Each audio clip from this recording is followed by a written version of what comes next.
एक अनाथ बच्ची खानपुर गांव में एक छोटी सी झोपड़ी में रहती थी। उसके माँ बाप इस दुनिया में नहीं थे। कोमल के घर में उसका ध्यान रखने वाला कोई नहीं था। वो अभी 6 साल की थी।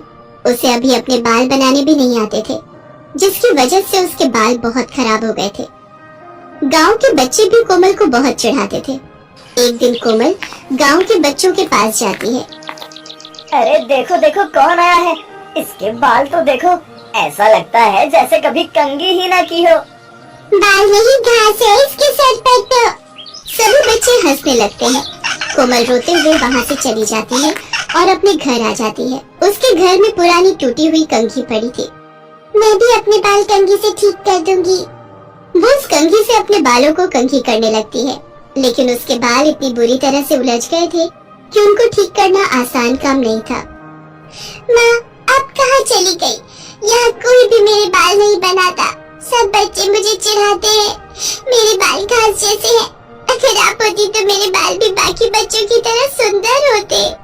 कोमल जोर जोर से रोने लगती है, लेकिन उसके घर में उसे सुनने वाला कोई नहीं था। कुछ दिन बाद कोमल जंगल से लकड़ियाँ लेने जाती है। जंगल से लकड़ियाँ निकालते समय उसके बाल झाड़ियों में फंस जाते हैं। अरे ये मेरे बाल कहाँ फंस गए? बहुत कोशिश करने के बाद भी बाल झाड़ियों से निकल नहीं रहे थे। कोमल रोते हुए भगवान को याद कर रही थी। हे भगवान, ये मैं कहाँ फंस गई? अब मैं यहाँ से कैसे निकलूं? मेरे बाल बहुत दुख रहे हैं। मेरी मदद करो भगवान। और तभी वहाँ लगे एक बड़े से पेड़ से आवाज आती है। तुम रोना बंद करो, मैं अभी तुम्हारे बाल निकालता हूँ। तभी पेड़ की जादुई शक्ति से कोमल के बाल झाड़ियों से निकल जाते हैं। कोमल डरते हुए उस पेड़ की तरफ देखती है। तुम घबराओ मत, मैं तुम्हें कुछ नहीं करूँगा। मैं एक जादुई पेड़ हूँ। जादुई पेड़? आपका बहुत बहुत धन्यवाद। आप नहीं होते तो मैं जंगल में ही रह जाती। तुम यहाँ क्या कर रही हो? मैं लकड़ियाँ लेने आई थी यहाँ, लेकिन मेरे बाल घास जैसे हैं, इसलिए झाड़ियों में उलझ गए। मेरे माँ बाप इस दुनिया में नहीं है। घर में मेरा ध्यान रखने वाला भी कोई नहीं था और न ही मुझे बाल बनाना आता था। तभी से मेरे बाल ऐसे घास जैसे हो गए। मैंने इनको ठीक करने की बहुत कोशिश करी, लेकिन अब ये ठीक ही नहीं होते। मेरे ऐसे बाल देखकर मुझे गांव के सभी बच्चे भी चिढ़ाते हैं। ऐसा बोलते हुए कोमल की आंखें भर आती हैं। अब तुम्हें कोई नहीं चिढ़ाएगा। तभी वो जादुई पेड़ अपनी शक्तियों से कोमल के बाल सुनहरे रंग के कर देता है। अरे, मेरे बाल सोने के बाल हो गए। कोमल अपने सोने के बाल देखकर बहुत खुश होती है। अब तुम्हारे बाल सोने के बाल बन गए हैं। तुम्हारे बाल दुनिया में सबसे सुंदर होंगे। अब तुम्हें कोई भी घास जैसे बाल बोलकर नहीं चिढ़ाएगा। कोमल अब घर आ जाती है। उसे रास्ते में जो भी देखता है, उसके सोने के बाल देखकर सब हैरान हो जाते हैं। 2 औरतें आपस में बातें करती हैं। अरे, वो देखो सोने के बाल वाली लड़की कितनी सुंदर लग रही है। अरे, ये तो कोमल है। इसके बाल तो घास के जैसे थे। इसके बाल इतने सुंदर कैसे हो गए? गांव में चारों ओर सिर्फ कोमल के बालों की ही चर्चा हो रही थी। कोमल भी अपने सुनहरे रंग के बालों को देखकर बहुत खुश थी। सब लड़कियां कोमल से बालों का राज पूछती हैं। ऐसे ही समय बीतता गया और कोमल भी अब जवान हो गई। सुनहरे बालों के साथ उसकी जवानी और भी निखर कर आती थी। अब वो बहुत सुंदर हो गई थी। एक दिन दूसरे राज्य का राजा भी खानपुर गांव के जंगल में शिकार करने आया था। शिकार करते करते राजा अपने सिपाहियों से अलग हो जाता है।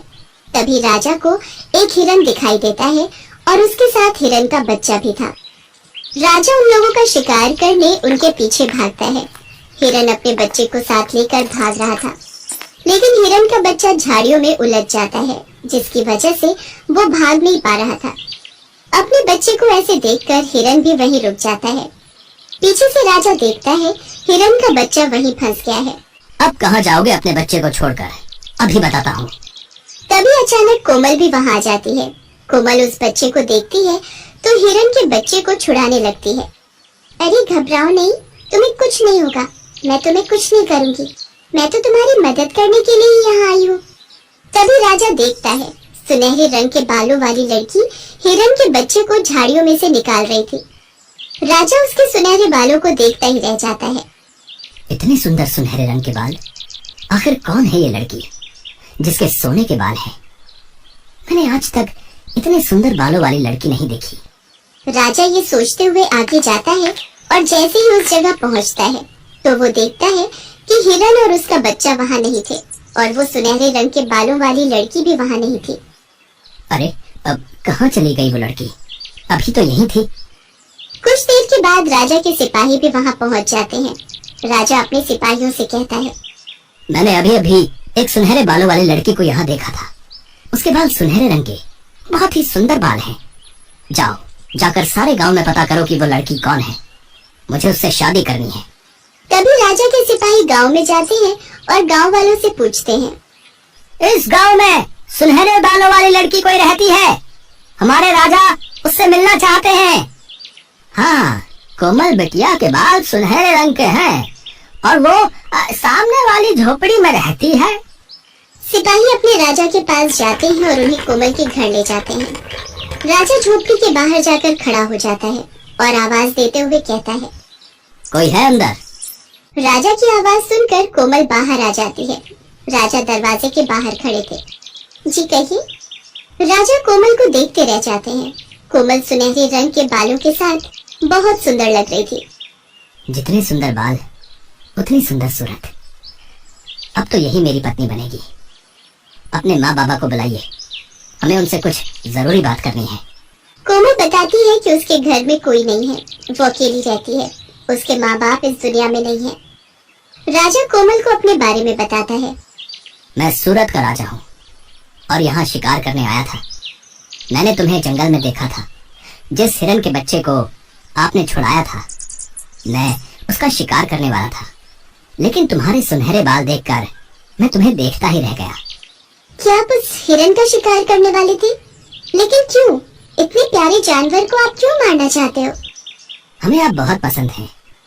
हम आपसे शादी करना चाहते हैं। और हाँ, अगर आप हमसे शादी करने को तैयार हो गई तो मैं अभी से शिकार करना छोड़ दूंगा। राजा की इस बात ने कोमल का दिल जीत लिया था और पहली बार इतने बड़े राजा ने कोमल को शादी के लिए पूछा था। कोमल भी इतने बड़े राजा को मना नहीं कर पाई क्योंकि वो बचपन से ही अकेली रह रही थी और कभी उसने ऐसा प्यार नहीं देखा था। फिर वो राजा गांव के मंदिर में जाकर सबके सामने कोमल से शादी करता है और कोमल को अपने साथ अपने महल में ले जाता है। राजा कोमल से बहुत प्यार करता है और कोमल के कहने पर वो शिकार करना भी छोड़ देता है। अब कोमल के पास हर खुशी थी। बचपन से ही वो जिस प्यार के लिए तरस रही थी वो उसे अब मिल जाता है। सुहानी अपने पिता महेंद्र के साथ रूपनगर में रहती थी। बचपन में जब सुहानी की माँ का देहांत हो गया तो उसके पिता ने दूसरा विवाह कर लिया। सुहानी की सौतेली माँ सुधा शादी के बाद अपनी बेटी ज्योति को भी साथ लाई थी। सुहानी और ज्योति अब बड़ी हो चुकी थी।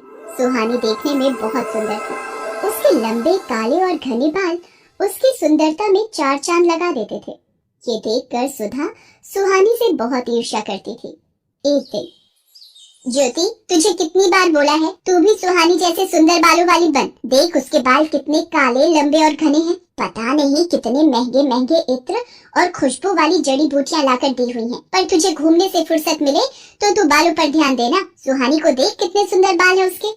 माँ, सुहानी के बाल बचपन से ही बहुत सुंदर हैं। मेरे बाल उसके जैसे नहीं है तो इसमें मेरी क्या गलती है? सुधा, सुहानी के लिए जो रिश्ते की बात की थी उन लोगों को सुहानी पसंद आ गई है।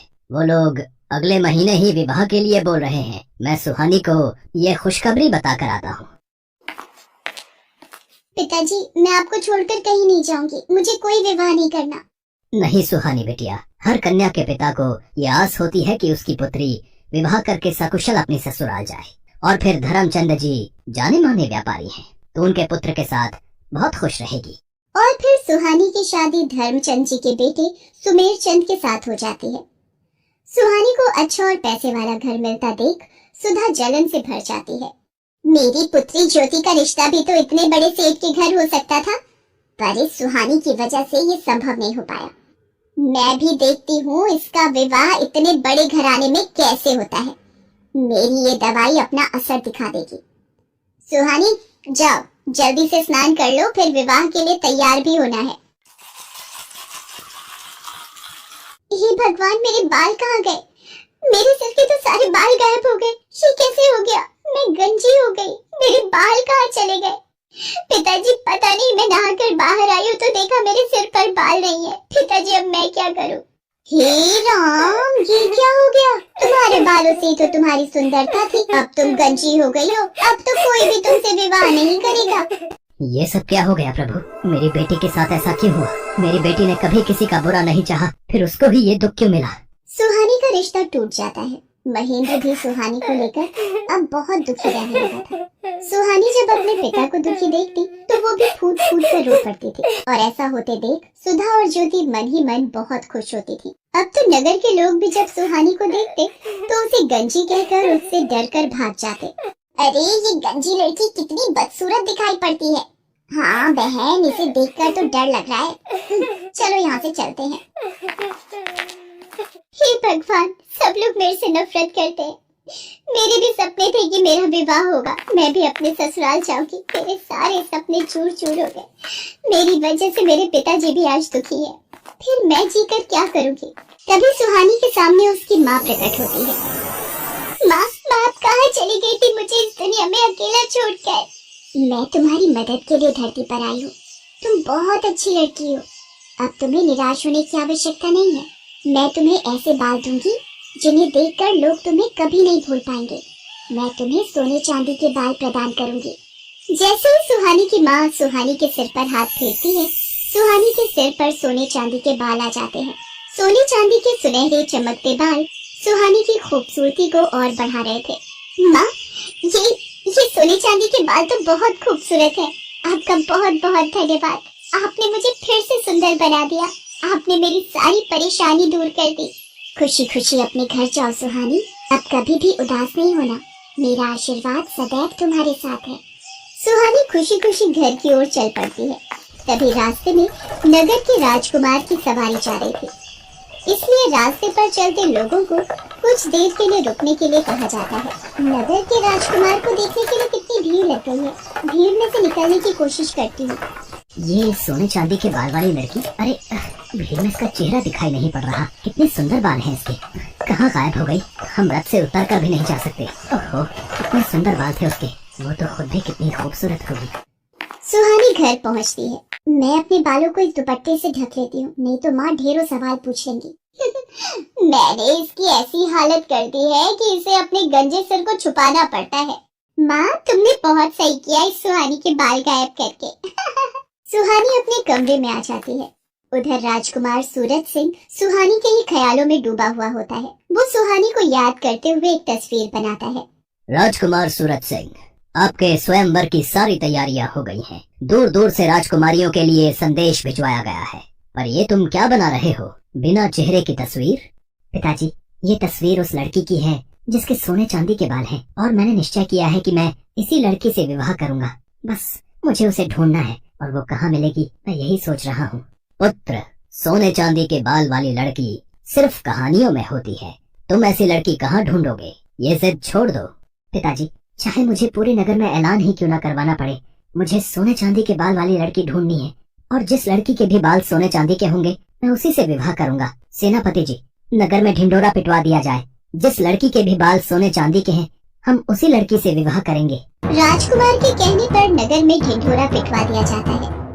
क्या राजकुमार सूरज सिंह उस लड़की से विवाह करेंगे जिसके बाल सोने चांदी के होंगे? मैं कल ही अपनी बेटी ज्योति के बालों में सोने और चांदी का पानी लगा दूंगी। राजकुमार को क्या पता लगेगा, और विवाह के बाद तो उन्हें ज्योति को स्वीकारना ही होगा। हाँ, ये ठीक रहेगा। सुधा की तरह ही नगर में बहुत सी औरतों ने जब ये बात सुनी तो उन्होंने अपनी लड़कियों के बालों में सोने और चांदी का पानी लगा दिया। अब तो नगर की बहुत सी लड़कियों के बाल सोने और चांदी के लगने लगे। ये देखकर सेनापति असमंजस में पड़ गया और वो राजकुमार सूरज सिंह के पास पहुंचा। राजकुमार सूरज सिंह जी, बहुत ही बड़ी समस्या आ गई है। नगर में जो भी लड़कियां विवाह योग्य हैं, उन सभी लड़कियों के बाल सोने और चांदी के प्रतीत हो रहे हैं। समझ में नहीं आ रहा है कि कौन सी लड़की है जिसके बाल सचमुच सोने चांदी के हैं। सच का पता लगाने के लिए मेरे पास एक उपाय है। नगर की सभी लड़कियों को राजमहल में बुलाया जाए। सेनापति नगर की सभी लड़कियों को राजमहल में आने का संदेशा देता है। ये लड़की कौन है? इसे भी महल में चलने का आदेश दो। सेनापति जी, पर ये तो गंजी है। सेनापति सुधा की बातों पर ध्यान नहीं देता और ज्योति के साथ साथ वो सुहानी को भी राजमहल ले जाता है। आप सबको मैंने इसलिए आमंत्रित किया है कि मैं अपने लिए उचित वधू ढूंढ सकूं, पर आप सबने ही अपने बाल सोने और चांदी के कर लिए। अब एक एक करके सभी कन्याएं इस फव्वारे के नीचे खड़ी होंगी और बालों की सच्चाई सामने आ जाएगी। ये क्या हो रहा है? अब तो ज्योति की सच्चाई राजकुमार के सामने आ जाएगी कि इसके बालों में सोने चांदी का पानी चढ़ा हुआ है। एक एक करके सभी लड़कियां फव्वारे के नीचे खड़ी होती हैं और उनके बाल धुलकर पहले जैसे हो जाते हैं। बस ये आखिरी लड़की रह गई है राजकुमार, इसे भी फव्वारे के नीचे खड़ा करना है। पर ये तो गंजी है, इसके बाल तो मैंने ये मैं क्या बोलने जा रही थी? इनमें से तो कोई भी लड़की सोने चांदी के बाल वाली नहीं निकली। पता नहीं वो कौन थी। बस ये आखिरी उम्मीद रह गई है। सुहानी घबराते हुए सिर से अपना दुपट्टा उतारती है। सुधा और नगर के सभी लोगों की निगाहें सुहानी के सोने चांदी के बाल देखकर दंग रह जाती हैं। सुहानी फव्वारे के नीचे खड़ी हो जाती है। उसके बाल तो सचमुच सोने चांदी के थे। ये देखकर राजकुमार खुश हो जाता है। हम तुमसे विवाह करना चाहते हैं, क्या तुम्हें मंजूर है? आपको पति के रूप में पाना मेरा सौभाग्य है, पर मेरे बिना पिताजी। सुहानी बेटी, अब वक्त आ गया है तो इस दुख भरी जिंदगी से आजाद हो जाए और खुली हवा में सांस ले सके। तुझे जीवन में बहुत दुख मिले हैं, पर अब राजकुमार सूरज सिंह के साथ विवाह करके तुम बहुत खुश रहोगी। सदा खुश रहो मेरी बच्ची। सुहानी को उसकी अच्छाई का फल मिल जाता है और राजकुमार सूरज सिंह के साथ उसका विवाह संपन्न हो जाता है और सुधा अपने हाथ मलती रह जाती है।